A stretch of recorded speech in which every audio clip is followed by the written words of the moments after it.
What's going on, everybody, and welcome to the channel. Hope you are having a freaking awesome day so far. Today, we're going to be picking up where we left off in our last episode. This is part 2 of the Core 2 Duo rebuild. So in last episode, we got the PC up and running, discovered it had a dead channel on the motherboard. It would not register our second DIMM. We could not get anything more than 2 gigs of RAM to work on this machine. I got a replacement motherboard so that we can get this thing back up and running. I can't wait to see what this thing can do. Let's freaking dive into this, you guys. Let's go. Alright, you guys, so here is our replacement motherboard. This is an old school ASUS motherboard. I love the gold. I love how this thing looks. Definitely looks old school.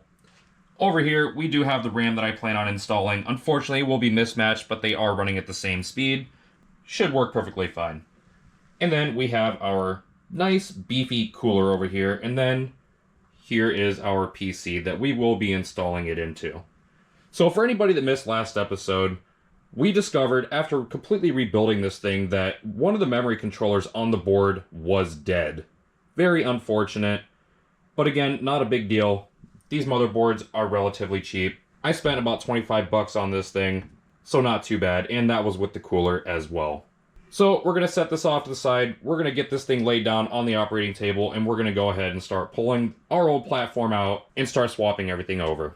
Alright, you guys, so we got this thing laid down on the operating table. Let's go ahead, we're going to get this panel off, and we're going to start pulling this platform out of here. So, first things first, we're going to get our graphics card out of here, get all our screws taken out, and then pull this out.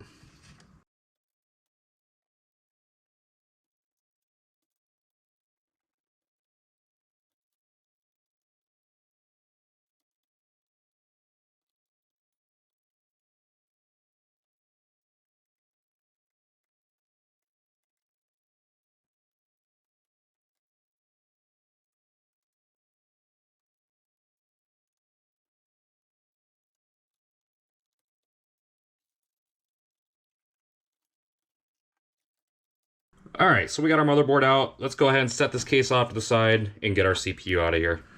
Alright, there is our CPU. Let's go ahead and clean this thermal paste off here real quick. Alright, so there is our CPU, our Core 2 Duo E4600, all nice and cleaned up. Let's go ahead and get ready to install this into the motherboard. Alright, so we got our motherboard here. Let's go ahead and pop this clamp open.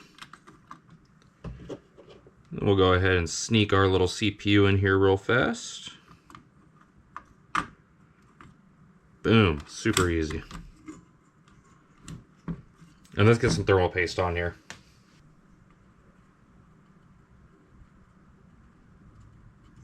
Let's go ahead and get our cooler installed.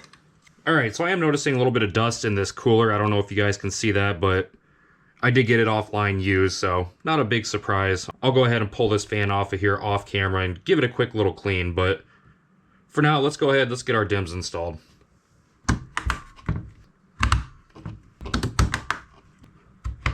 Alright, so we got our DIMMs installed. Let's go ahead, I'm going to give this a quick little clean, and then we're going to get this into our case. Alright, so we got our case all nice and staged and ready to go. Let's go ahead and get our motherboard in here. Can't forget the I/O shield.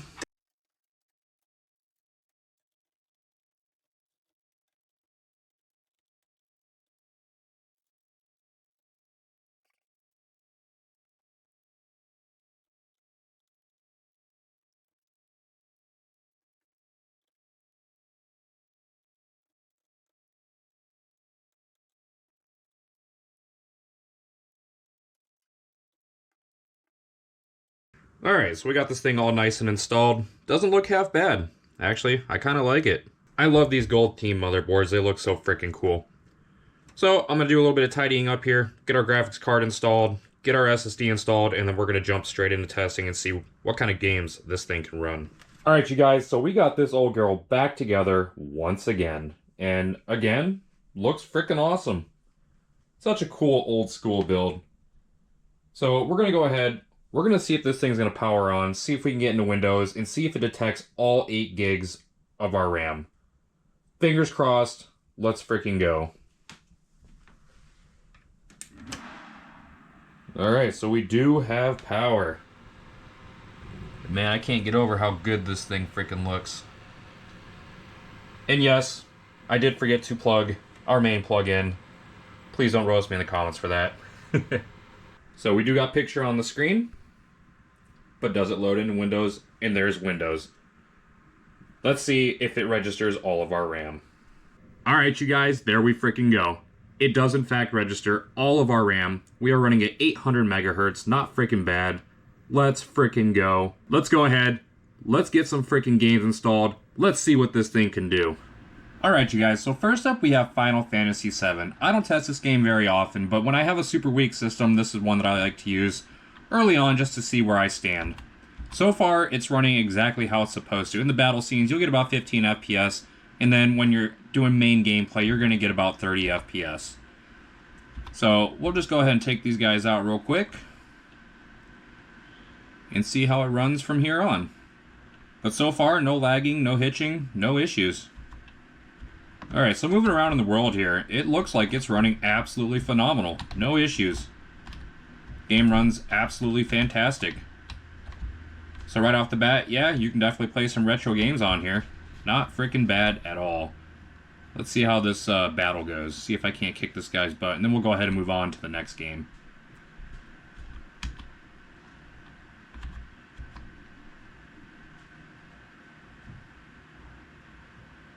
Yo, we get a limit break. Let's go.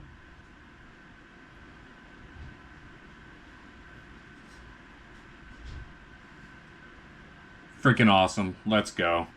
I can tell this game, it runs no problem. Let's go ahead and move on to our next game, you guys. Alright, you guys. Next up, we have Diablo 3 Reaper of Souls. And so far, the game's running absolutely phenomenal. No issues whatsoever. We're getting right around 50 FPS. We're running 59C on our GPU with 100% utilization on our GPU and our CPU. CPU is running nice and cool, right around 55C. It's not bad at all. For a CPU this old, it's definitely running pretty goddamn good. Oh, no, wait, we're getting some stutters there. Seems like when it's loading in textures, it has a little bit of a issue. Let's see what happens when we go ahead and move past this point. Still, so far, playable. So not half bad. It's definitely impressive that this CPU can still run this game. This is crazy. Honestly, I thought that this was going to be one of the harder ones for this to run. But even with our low-performing GTX 745, it's still doing relatively good. Again, 100% playable. Actually, a good experience at that. Now, obviously, there was a little bit of stuttering there, but it seems like once everything is loaded in, it knows what's going on. It seems to run perfectly fine. Oh, I didn't mean to do that. Oh, shoot. Run away. Alright, not bad. Let's go ahead and move on to game number 3. Alright, so stepping it up a couple notches, we have a game here called Konjo Zoku. This is just like a fun Midnight Club style racing game. Definitely a fun little time passer. I get a lot of enjoyment out of this game. This is an online match. You can just essentially drive around, weaving in and out of traffic, doing stupid stuff, and race other people. This is at 1080p. It's all low settings. We have our render turned down to around 65-70%-ish. And it seems to be running pretty good. We're getting right around 40 FPS at best. Seems to be hovering in our high 30s, though. We're getting about 50% utilization on our GPU. And we're getting 100% utilization on our CPU, so there's obviously quite the bottleneck going on at this point.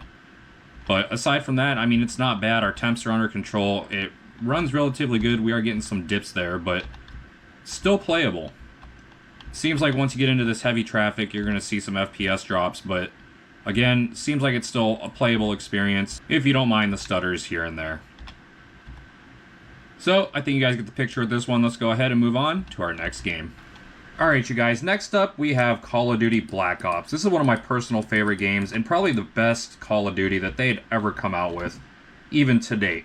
New Call of Duty ain't got nothing on this. So far, it's running incredibly good. We're running right around between 40 and 50 FPS. Sometimes I'm seeing 60 FPS. We're looking at 48C on our GPU. We're looking at 64% utilization, so we do have somewhat of a bottleneck going on. Because, in case you haven't noticed, we do have, once again, 100% utilization on our CPU. But still, everything is running nice and smooth. Definitely playable. Not freaking bad at all. Let's see if we can get some gunplay here and get a couple of these guys.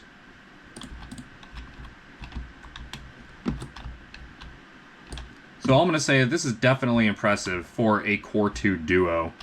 This CPU is so old, it's crazy that it can run a game even like this. And I know that this played on the PS3 and the Xbox, and still really, really freaking impressive. Not bad at all. Let's freaking go. Let's go ahead and move on to our last game. Alright, so last but not least, and I'm sure anybody who's been watching the channel for a while has become quite familiar with this game, we have the Long Drive. This can be an easy game to run for a newer system, but for a system of this age, it can be quite a task. But check this out. We're getting right around 60 FPS. It's not doing bad at all. I do see, once again, that we have somewhat of a bottleneck going on, but it's not inhibiting our ability to play the game. It's very smooth, no lagging, no hitching. This test is done at 720p, so that's definitely helping. At 1080p, we were getting right around between 25 and 33 FPS.